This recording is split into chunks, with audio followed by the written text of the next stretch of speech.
First of all, I need to give a context for me being here, because obviously the Royal College of Nursing is nursing focused. If you've noticed my title, I'm actually a sales manager. I have no clinical experience. I've never worked in a care home. So what have I got to share?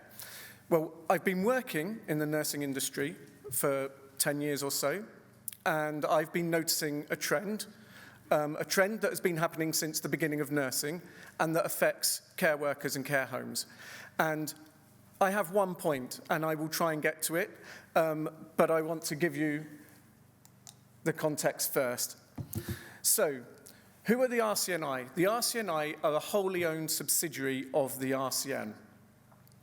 So, the RCN is the union and the membership side of things, predominantly focused, and part of the reason I want to be here is to change this dynamic. It's predominantly focused on nurses, for obvious reasons, but the overlap with care workers, and there's a care worker membership that needs to be serviced better. But the RCNI is a wholly owned subsidiary, and we are a money-making part of the organisation. The idea is that we make money, and we give that money all back to the RCN to keep membership fees down.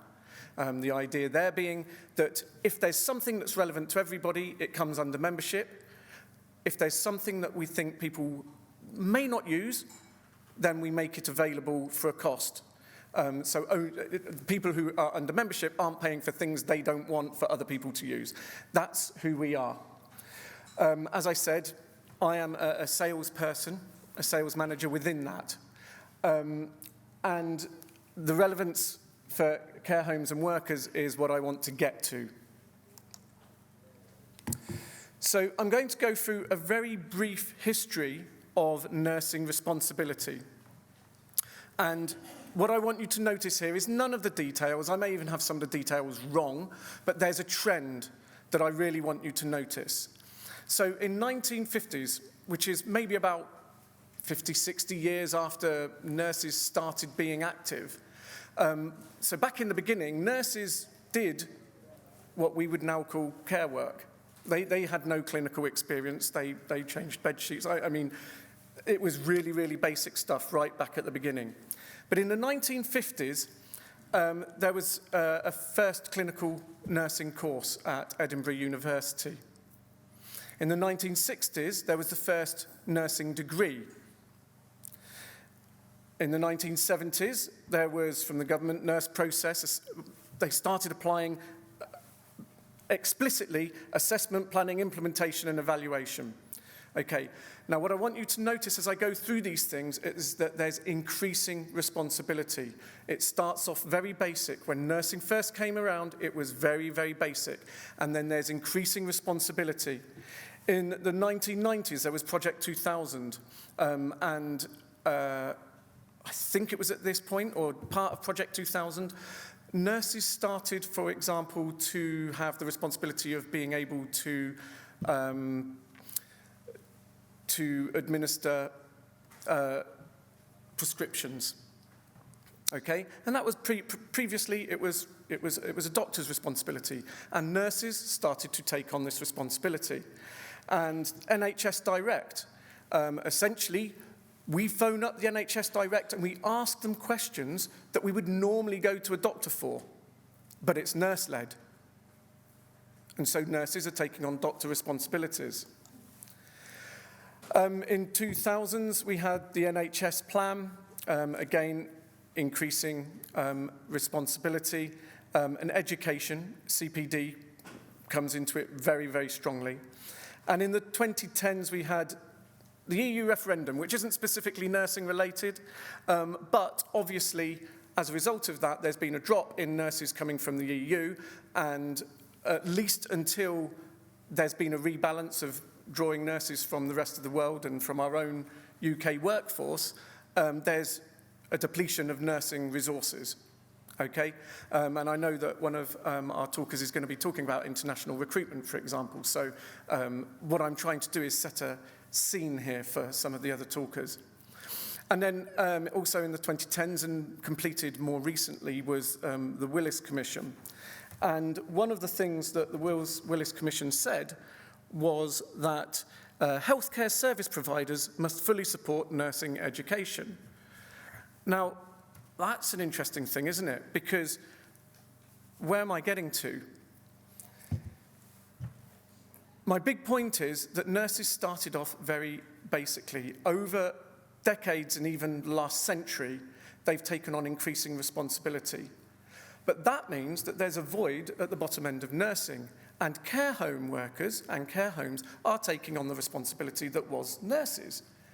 And there's this trend, and it's not going anywhere. The trend will keep moving in this direction without getting too much into politics, largely because it's easier to train people and not pay them more than it is to recruit more at a higher level. There's work that needs to be done so that we can actually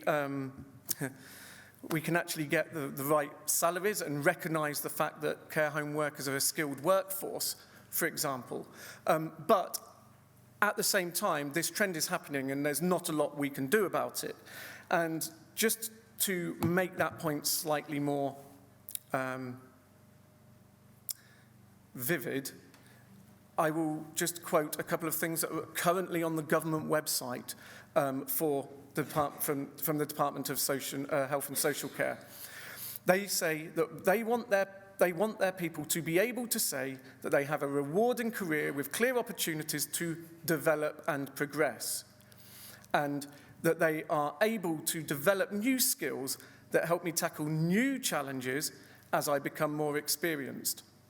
Okay, I don't think there's anything hidden there. They're not trying to be secretive about it, but there is implicit in that people in the care working industry take on extra responsibility. And therefore, we need to make sure,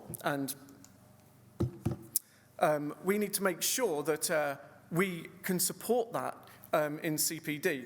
There are some, obviously, care workers who want to progress to being nurses anyway, and so that pathway is already there. It could be better, it's already there.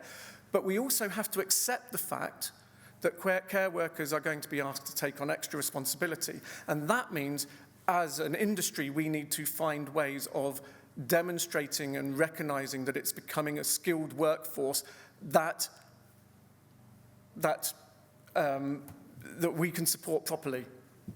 Okay, and as I say, one of the reasons I'm here is because at the RCNI and at the RCN, it's not something we've done properly. We have care members, but we focus predominantly, and for obvious reasons, on what we do for nurses. And part of the reason I'm here is to get feedback. So what can we do to support what is becoming a void at the bottom end of the industry, where care workers are taking on extra responsibility? How can we support that? Because we have care worker members and we want to support it, and it will be evolving. But there's a couple of points which feed into this. First of all, we need to be thinking about a dynamic way for CPD and education. And the reason we need to be thinking about it dynamically is because the goalposts are moving. And if we fix something, then it will be wrong in 5 years' time. And therefore, we need to be evolving what we do to support care workers in their education. And the second thing is to allow career progression. Where care workers want to progress, go through a pathway where they become nurses, we need to support that better. And that will actually benefit the care worker industry as it progresses. So as someone's moving through that pathway, the extra experience they bring before they reach that point will be beneficial and in-fitting with the direction that the industry is going anyway. So their skills can be used within the care worker industry as they are progressing down that pathway.